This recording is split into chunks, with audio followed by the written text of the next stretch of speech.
Well, the humanitarian crisis in Gaza is reaching a breaking point, according to the latest reports. The Hamas-run health ministry says that 20 people have died from starvation in just the past 48 hours alone.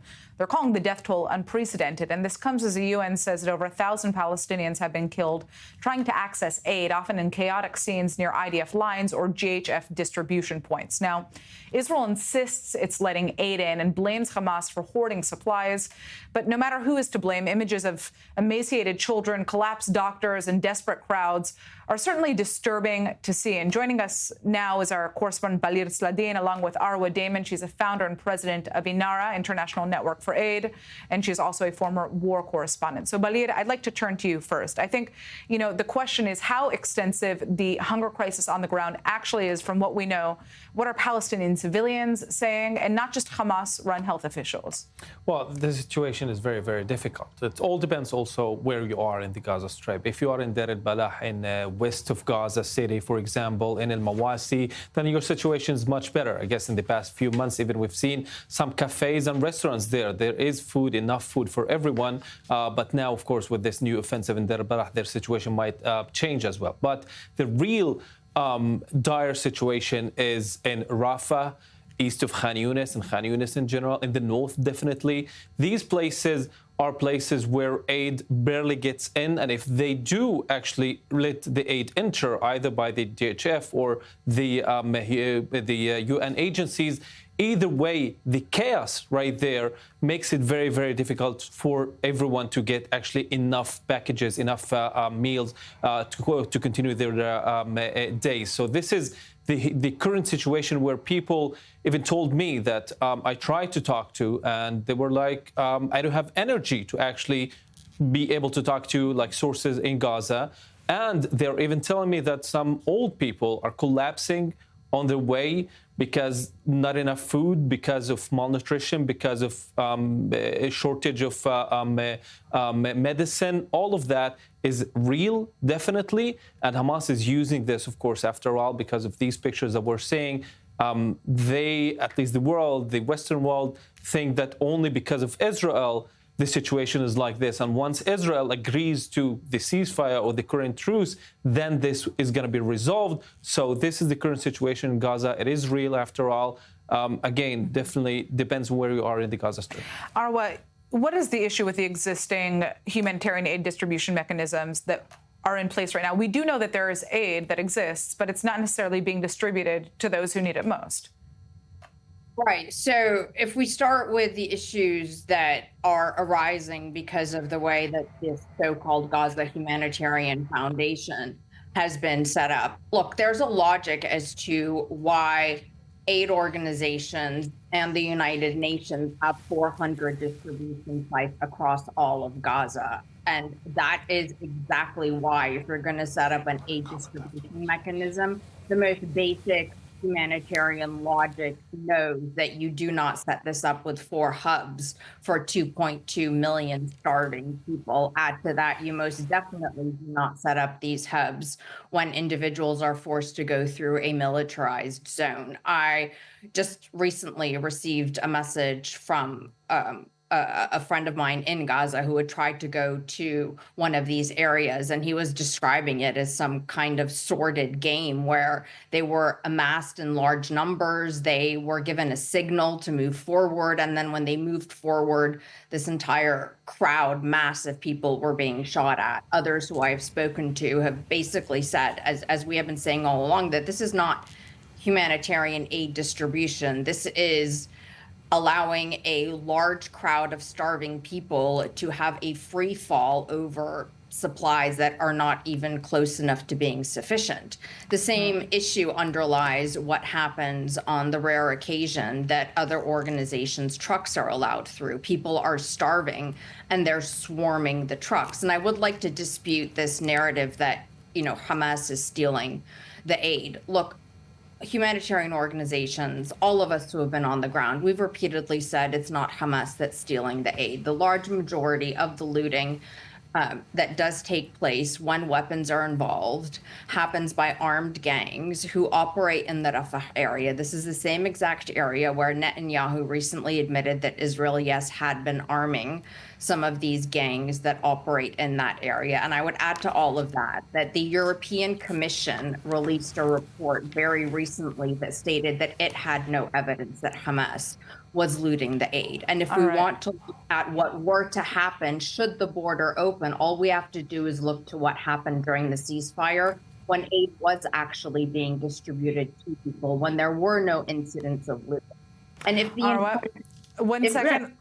I need to make one more point, though, because if the intent is actually to prevent Hamas from financially benefiting from aid, the most logical way to do that is to ensure that aid has no value. The only reason why aid has value, financial value on the market, is because it's scarce. So you want to remove that financial revenue stream, assuming it's true, then you actually flood the zone with aid. You don't make aid even more scarce. I'd like to turn to you, Jonathan, and kind of hear your response to that. Obviously, Israel has put much of the blame on Hamas, saying that it is infiltrating these humanitarian distribution points as well, along with civilians. What is your response to that? So I think what we're seeing is a coordinated campaign on the ground by Hamas, in the media, by various UN organizations, and the so-called humanitarian information network. They are basically trying to preserve a corrupt model of maintaining Hamas in power. Hamas uses and absolutely needs the so-called humanitarian network in order to stay in power. This is what enabled Hamas to stay in power and to divert so many of their resources over 17 years, not to caring for civilians in Gaza, but for their military buildup. UNRWA is an enabler for Hamas. UNRWA was a facilitator for Hamas's rule, using the humanitarian aid that came in. And many of the UN organizations that are part of the same distribution network are compromised. And I think that what Israel is saying is that this is a system that cannot be allowed to continue to operate. Right, but the GHF, when it came in, said that the idea was to separate civilians from Hamas, try to make it so that this aid was actually getting into the hands of those who need it most. We've obviously been seeing chaotic scenes on the ground. I'm interested to ask you, Balid, who are Palestinians blaming right now? Because obviously there are many narratives that are taking place. Yes, well, Palestinians that we talk to and Palestinians that I also follow on social media, and I see what they say, media that is not affiliated actually with Hamas, they a lot blame Hamas on this, because after all, they think that it's because of the situation that Hamas put them in October 7th, and afterwards, of course, the fact that Hamas is still not being flexible enough. I mean, they are saying, go for a deal no matter what, at any price. Just like we hear also families of hostages, they're saying at any price, just let's go for a deal.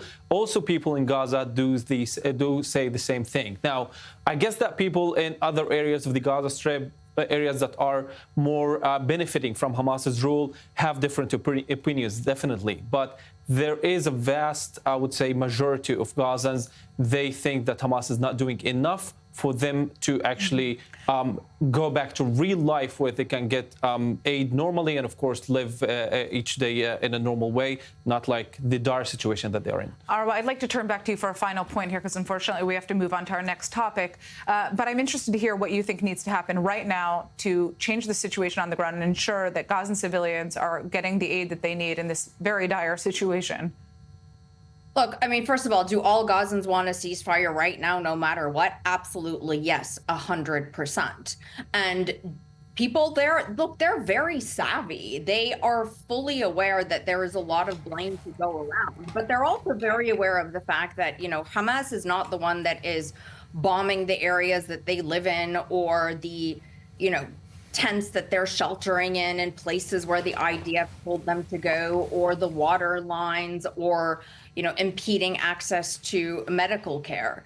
And what needs to happen right now truly is what we've been saying all along. Look, this whole narrative of Hamas has infiltrated us and the international organizations and so on and so forth is just I'm sorry, it's ridiculous. We have proven that when we have access to our trucks and when we're able to distribute, just like we did during the ceasefire, we can get aid to the civilians who need it the most. And what we need right now is for the border to open and for those thousands of trucks there to be let in. And I would ask your guests again, why, if the intent is to deprive Hamas of financial revenue, does Israel not then just flood Gaza with aid? That isn't the intent. It's not about financial revenue. It's about depriving Hamas of the tool to continue to oppress the Palestinian population. That is the intent, not necessarily the money, but it's the ability to continue to govern Gaza. And we know that Hamas, through organizations that claim to be humanitarian and claim to be there for the greater good and to alleviate suffering of Palestinians, what in fact they are doing is aiding and abetting Hamas's oppression of Palestinians by helping aid go through the hands of Hamas. And then Hamas uses that as leverage to continue to dominate the population. That is the sad reality. And I think what has been proven clearly for anybody who is objective and honest enough to look at it is that humanitarian organizations are a terrible, horrible failure in Gaza. They have totally not delivered on their duties. They are in bed with Hamas, and instead of actually caring for the needs of Palestinians, they're protecting a terrorist organization that is oppressing them. All right. Well, unfortunately, we're going to have to move on to our next topic. I'd like to thank Arwa for joining us so much. Sorry, go ahead. That's a heavy accusation to level against us and not let me respond to. Because to say that, we're somehow aiding and abetting Hamas is just ridiculous. Look, I've been to Gaza. UNRWA isn't aiding and abetting Hamas? I've been to Gaza 4 times since October 7th. And when you drive around Gaza, you don't see Hamas. Hamas is not controlling anything above ground in any of the major civilian areas. I don't understand how you even derive the sort of logic that Hamas has somehow infiltrated aid. Clearly, you haven't been in any of the areas where Hamas is applying pressure tactics, is killing, is executing, is beating Palestinians. In areas where the vast majority of the civilian population is located, where we as humanitarian organizations work. And I would add that for a reason that was not disclosed to me, I was denied entry back into Gaza in March, and that there has been a 40% increase in denials when it comes to people that are trying to go on humanitarian and medical missions. We do not work or move in the red zone. You know this perfectly well. We are not permitted to move around the red zone, and more than 80% of Gaza and as such, I think that your understanding of what's happening in Gaza and of Hamas's rule is limited because you are limited to certain areas where perhaps Hamas is less in power. But the other areas is where Hamas governs, and it governs by the force of the weapon. That is how Hamas governs.